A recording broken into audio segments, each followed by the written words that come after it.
અંકલેશ્વર તક્ષશિલા વિદ્યાલયમાં નવા બોરભાઠા બેટમાં પૂર્વ પ્રાથમિક વિભાગમાં શિક્ષકો તથા બાળકો દ્વારા માતૃપિતૃ વંદના દિવસની ઉજવણી કરવામાં આવી.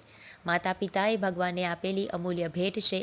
માતૃપિતૃ વંદના દિવસે નાના ભૂલકાઓએ પોતાના માતા પિતાને કંકુ અને ચોખાનું તિલક કરી આરતી ઉતારી ફૂલ આપીને ભાવભીના હૃદયથી પગે લાગી આશીર્વાદ દીધા હતા.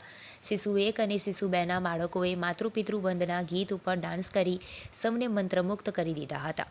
માતૃદેવો ભવ પિતૃદેવો ભવ.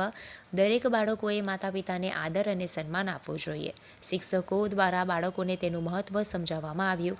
આ પ્રસંગે બાળકોને પ્રોત્સાહિત કરવા શાળાના પ્રમુખ ગુમાનભાઈ પટેલ, ચેરમેન વિમલભાઈ પાઠક, શૈક્ષણિક સલાહકાર પીબી પટેલ, આચાર્ય ઘનશ્યામભાઈ પટેલ તથા શિક્ષક મિત્રો તથા વાલી મિત્રો ઉપસ્થિત રહી બાળકોનો ઉત્સાહ વધાર્યો હતો અને આશીર્વાદ આપ્યા હતા.